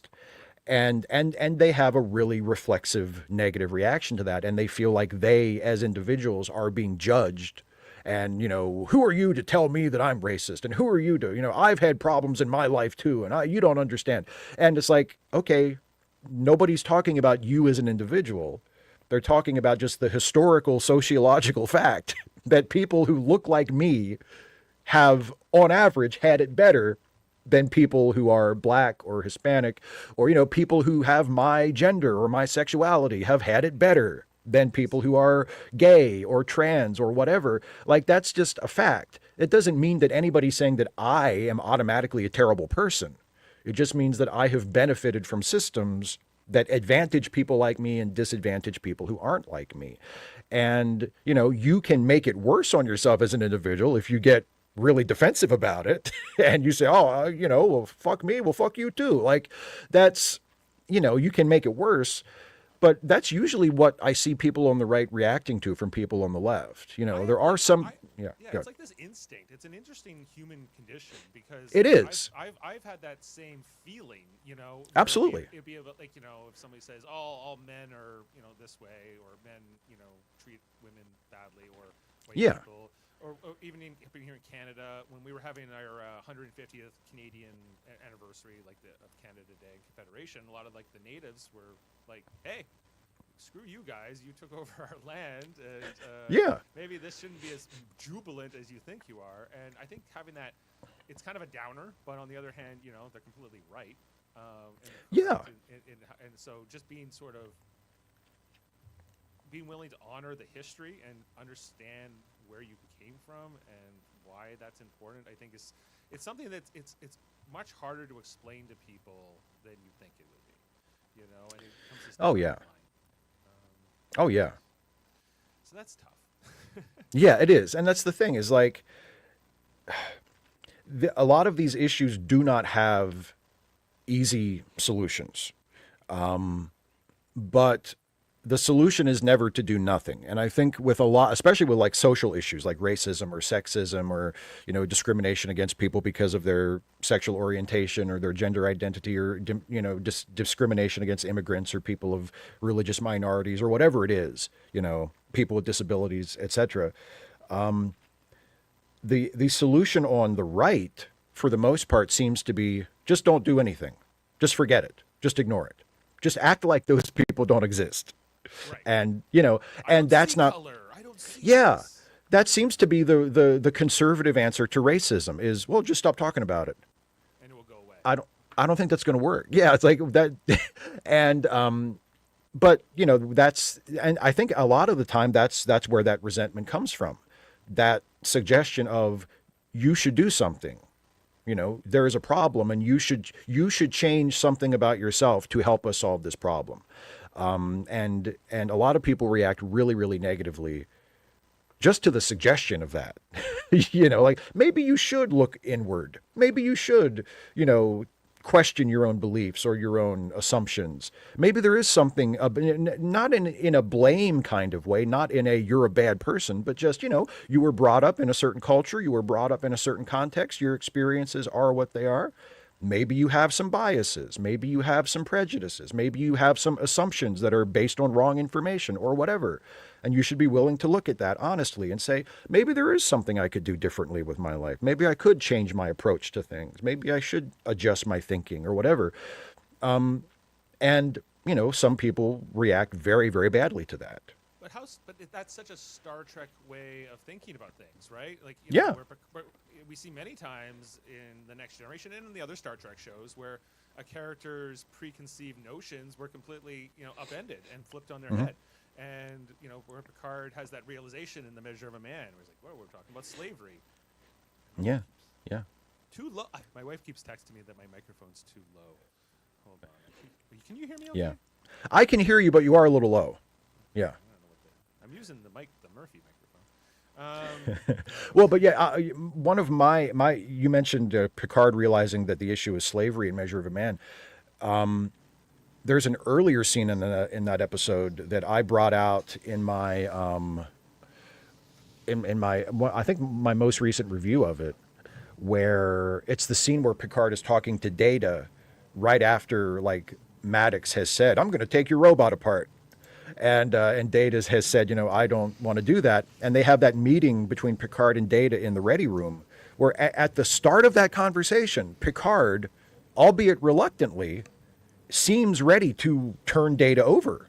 Yeah. You know, he says, I have to consider Starfleet's interests. You know, and if Starfleet could gain something from Maddox figuring out how to make more of you, I need to take that into consideration. And it's only when Data points out to him that you would never let this happen with any other member of the crew that it clicks in Picard's head and he goes, oh my God. Well, he actually kicks right. Data. He's like, that will be all, Mr. Data. Then he kind of like goes into a little bit of a depression there. And then he kind of gets up and goes, maybe I'm wrong. And then eventually, the conversation with Guinan later on after, you know, Riker's argument was devastating and we couldn't handle it. And then she's like, well, you know, I'm sure that his value will go up now. And he's like, what do you mean by that? What value are you talking about? Yeah, I would just think about how valuable he'll be. You won't have to think about what he feels or thinks or does. You can just throw him out there. Disposable people, right? And I think that's important. You know, I think that that's the kind of storytelling, that's the kind of character development that I think makes Star Trek so great and makes it so relevant for people who think in this way. And I hope that mindset continues to grow and evolve. I hope so too. I wish that more Star Trek fans took that from Star Trek. I wish that more people watched the show and realized, oh, if Captain Picard can be wrong about stuff and change his mind, maybe I can too, you know? Okay, am I loud now? Whoa, Dave, had to turn down the volume. You're louder. But I'm I think it might just be because people had you turned up because you were low. I mean, okay. I keep trying to adjust. Once I adjusted my volume, you were fine. But Okay. Okay. Sorry about that. Sorry about the technical difficulties. Wanted to ask you, which voices on the left, if any, do you listen to, follow on YouTube or anywhere else? Like NPR, maybe? Is there where do you get your content? for news and for just what's going on in the world, I listen to NPR a lot. As far as like commentators on the left, really not very many. Most of the commentary and sort of opinion that I make an effort to listen to comes from comedians, comes from I love Cody Johnston on Some More News. I almost never miss one of those. I don't agree with him 100% of the time. I think he's a little bit more further over toward the anarchist side than I am.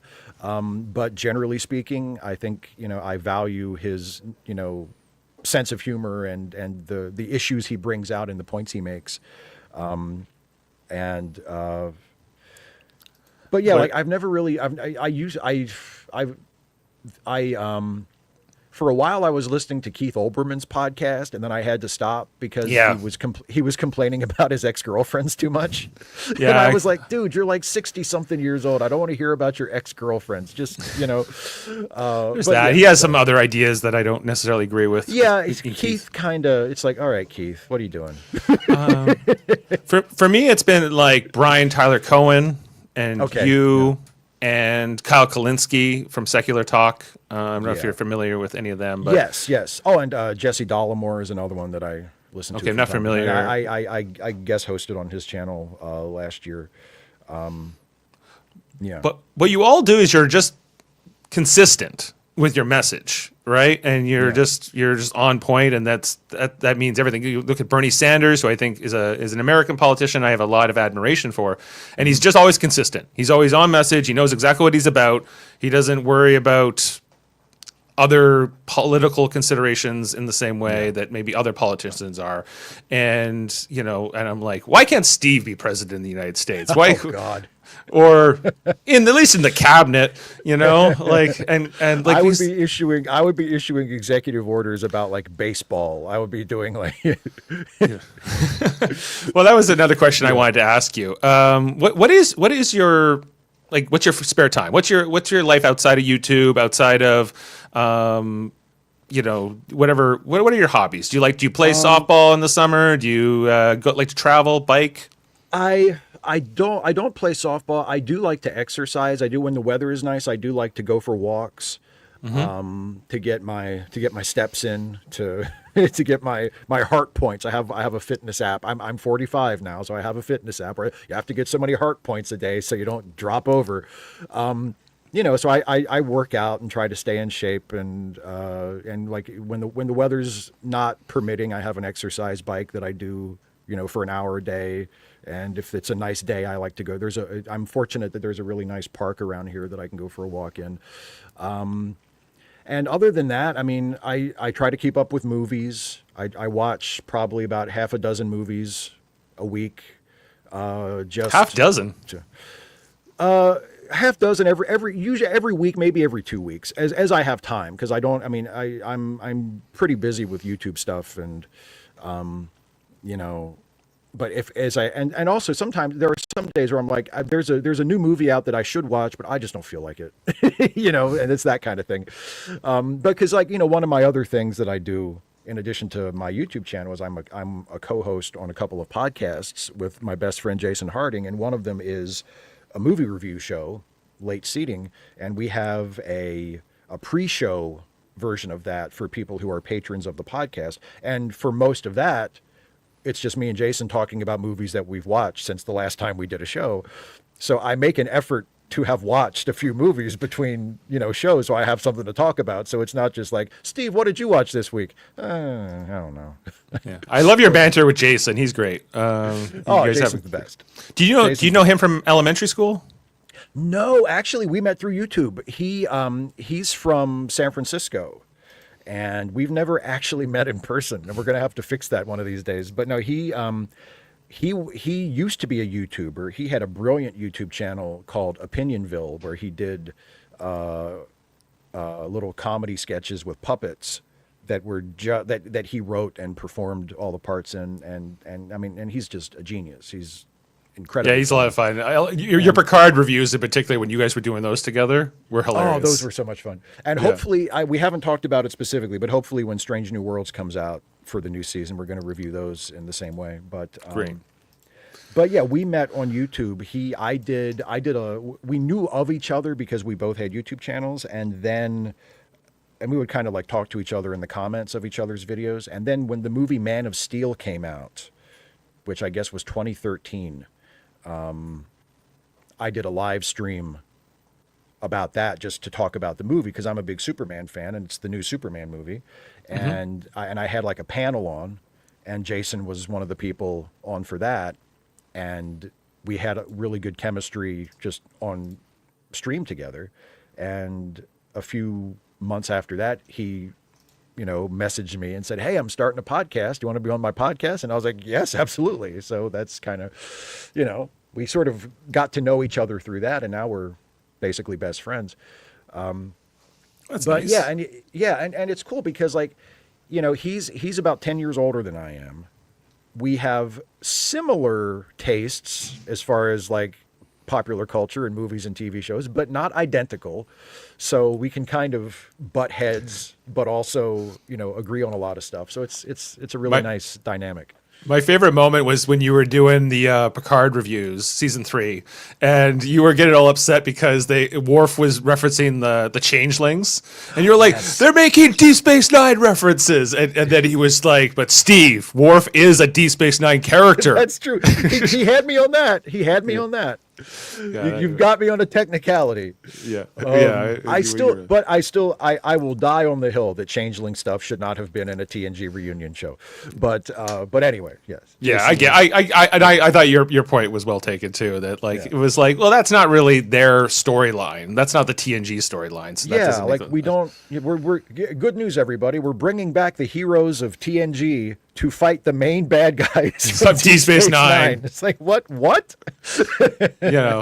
And there are other characters and villains from TNG from the show that I think you could go back and explore, in some way. I mean, if you have to bring back an old villain, yeah. I mean, other than the Borg, which is what they ultimately did, but I mean, yeah. Bring back the outrageous Okona, maybe. Like he's become like a galactic despot or something, and or Vash would be an interesting character to bring back. Vash's revenge. Yeah. You got married, did you? Well, I'm not too happy with that. I saw season 2. Since when did you never have a girlfriend? What about me? I showed you love. Come on. Exactly.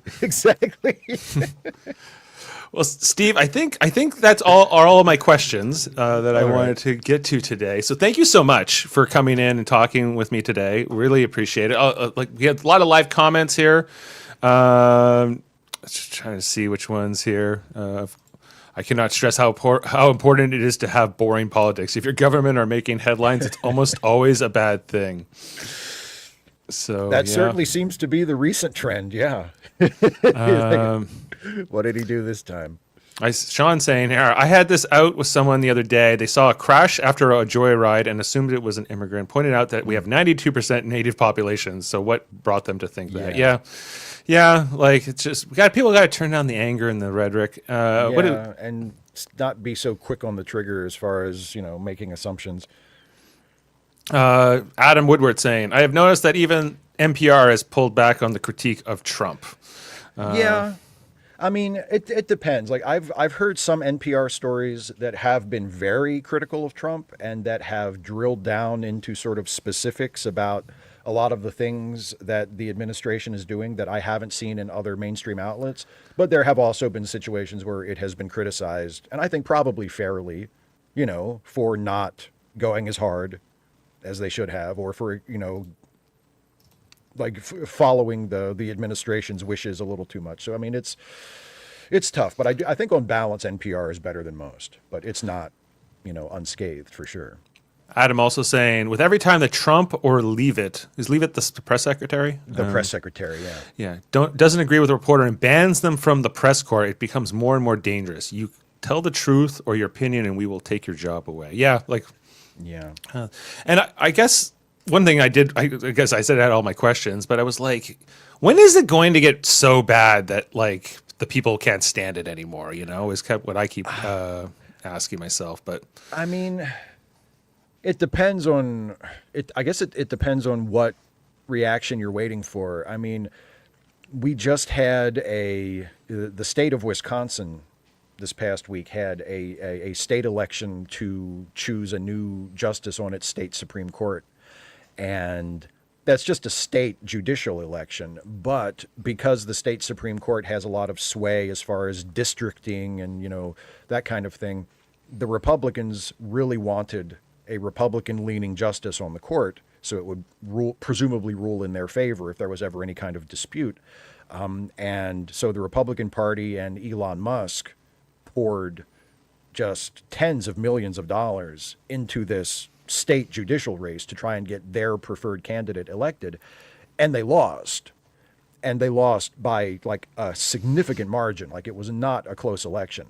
And so a lot of people took encouragement from that and maybe saw that as a glimmer of hope of, maybe finally things have gotten so bad, with Trump's antics and with the tariffs and with the going out of his way to alienate Canada and to alienate the European Union and all of our traditional allies, like, plus all of, the cutting of government programs and gutting foreign aid and all of the things that have been done.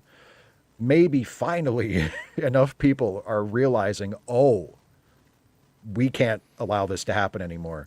And, and hopefully it can still be resolved through electoral politics. well, hopefully, that's the preferred method. But it feels like this presidency is only. It feels like we're only in the first year of it.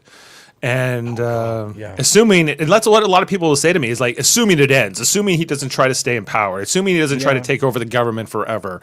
And these are legit concerns, that people in your country have, people outside your country have. And we're just like, oh, this is not good. And I don't know what to do about it. I don't know what the solution is, so Neither hopefully, do I. like, the best we can hope is that the American people are going to stand for it one way or the other, and whatever that looks like, I hope it comes to pass, I guess, because I don't know. We were talking about Babylon 5 earlier, and in that show, we see the government slowly turn into this authoritarian nightmare until Captain Sheridan and the group, who happen to be on this their space station that is far away from what's happening on Earth, and they're able to say, no, we're breaking away. Spoilers for Babylon 5 if you don't know. And we're going to stand up to this, and we're going, and then they have a whole civil war. But, that's fantasy, and that's, not. That would never happen. A civil war in the United States, that would never happen. Exactly, yeah. Even when you look at the history of your civil war, that didn't happen sort of in a vacuum. That was a lead up for decades of tensions. That was a long time coming. Absolutely. I mean, I think we tend to think of it as something that sort of happened all at once, because like once it happened very quickly. But yeah, it was, it was, the seeds for that were planted, like with our revolution when we first became an independent nation, and our Constitution was drafted to allow, not only to allow slavery to still exist, but to make exceptions and to make considerations for slave-holding states. Like, it was. But Captain Kirk told me it was the best thing ever written, the best document ever written. What are you talking about? Well, if you only look at the good parts, sure. Just we have stuff about slavery, but don't worry. We about made that. an amendment to fix that later, but otherwise perfect. Otherwise, it's perfect. Okay.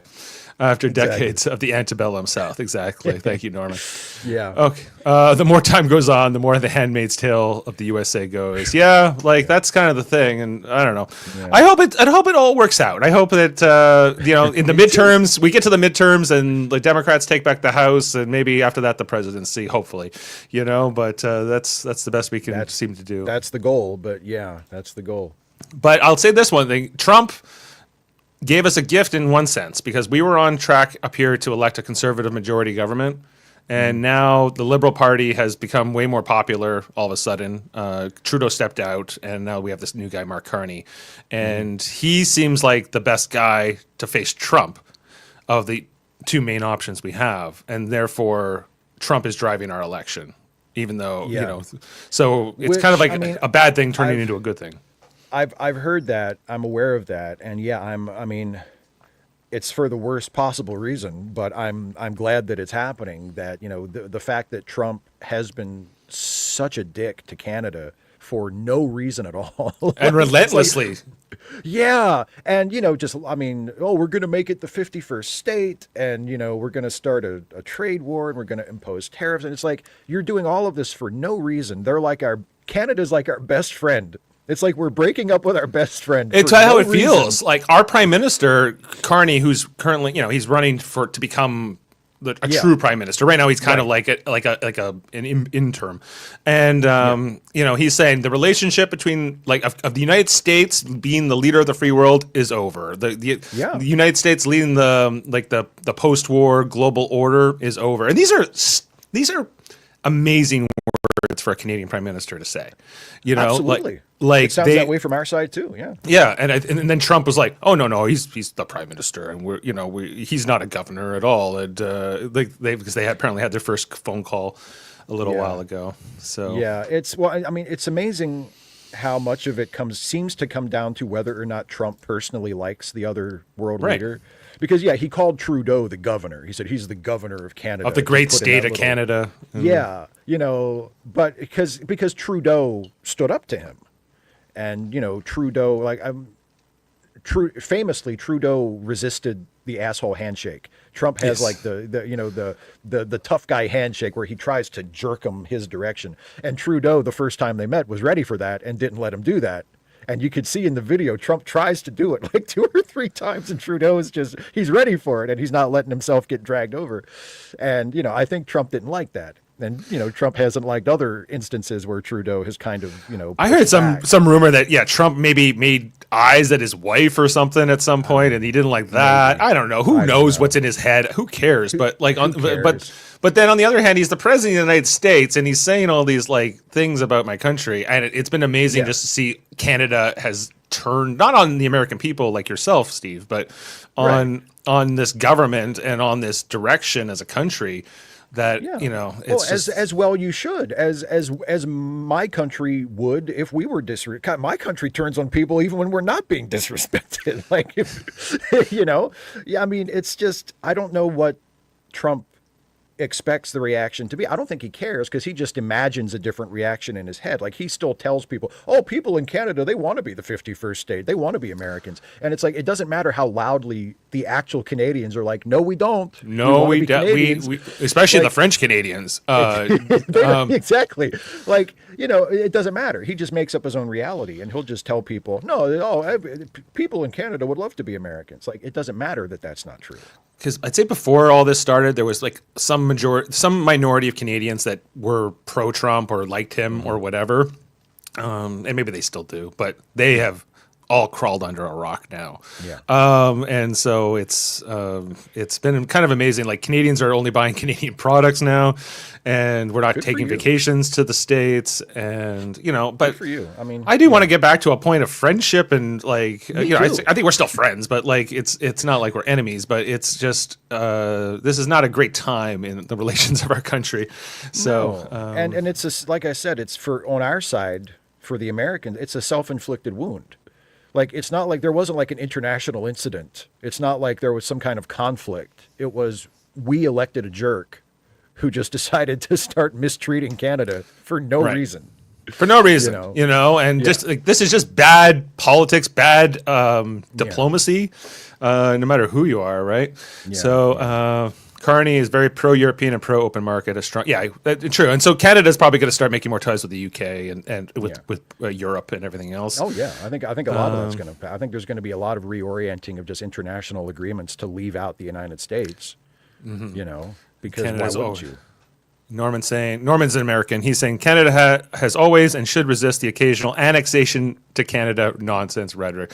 Well, we're resisting it, but then there's part of us wondering, what if they do come over that border? What if those tanks do come over? What if they try to actually take us over? What are we going to do? Because you outnumber us 10-1, and your military, even if you didn't outnumber us 10-1, your military is massive and strong and overfunded. Right. But what chance do we? This is like the Klingon Empire against Bajor or something, and it's Because not. Canada doesn't seem to have the same inferiority complex that the United States does. No. Where it's like we have to be the greatest, we have to be the biggest, we have to be the best, and Yeah, if anything, that's always been partly of how we defined ourselves is like how are we the same as Americans and how are we different, And one certain way has always been patriotism because Americans have always been like rah rah rah, Pledge of Allegiance, this kind of stuff that we don't have. Like I find when we have Canada Day, it's not like when you have 4th of July. It's it's not nearly as obnoxious. It's right, but now, only when there's like a hockey game, I'd say, like when Canada plays USA and like international hockey or something along those lines, do we really get excited? Because it feels like an even playing field. It's tempting to draw the comparison between the two countries based on our respective national anthems because I've always loved "O Canada" because it seems like just such a nice it's just a description of like love and loyalty for your country. And then our national anthem is remember that time we killed all those people. Well, it's about the War of 1812, right? It's about the War of 1812, and it's like, okay, I mean, I get it, but it's like our national anthem is about a war that we won, and it's very martial and very military and very you didn't win rooted in that a battle that we survived at least. You survived. It was like the war was basically a stalemate, and it was the flag was still there. The flag was still there, but Canada's national anthem is more like what you might expect a national anthem to be. It's like it's not as like nice triumphant, and we like it. And a lot of Canadians will admit that they love the American from just a musical point of view. That the American anthem is just a kind of a better song, but what the words of the Canadian anthem I think are more fitting for a national anthem, and the way you see most of them written. Yeah, So anyway. Last comment here. Trump's legacy will be aligning a tighter, more single-minded EU. We are 470 million. They are 333. So yeah, Sean's coming from the EU. They are 330 million. Typically, we don't move as one power, but we are more single-minded now. Yeah. So hey, you've united the rest of the world in the States. So as an American, I hope that is what happens because if our government is choosing to blow up its alliances and draw back from its position, somebody needs to fill that vacuum, and I would much rather it be Europe and Canada, and sort of the old Commonwealth of nations than Russia or China or some other more sort of authoritarian leaning nation. Right. I hope the EU and its allies do.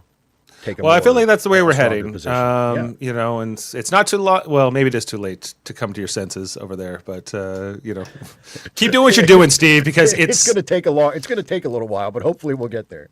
What you're doing and what others are doing to speak out against it is so important, and you need to keep going because. Thank you. I'm gonna try until they throw me in a gulag. Okay, well, hopefully that doesn't happen. Hopefully that doesn't happen. Yeah, we can push it back. But okay, well, thanks for being with me today, Steve. You can check out Steve's channel at youtube.com/Steve Shives, right? That's it. SHIVES, and subscribe and like if you haven't already. If you didn't know, we just also had on Sean Farrick a week ago from What Culture /Trek Culture. He was just here, so go listen to that interview if you haven't already. He's a great guy. Was on the Star Trek. I love Sean. Star Trek cruise and all that. And he's doing a great job as well. As I mentioned, we have our Star Trek The Next Generation reviews ongoing. This next Thursday, we will be covering Season 2, Episode 11, Contagion, with Brent Spiner and Data and the Iconian gateways and everything else. And on Monday, we are kicking off our new series, For All Mankind, as we're going to be going through those episodes, starting with Red Moon on Monday night. So look out for that here on the channel. So...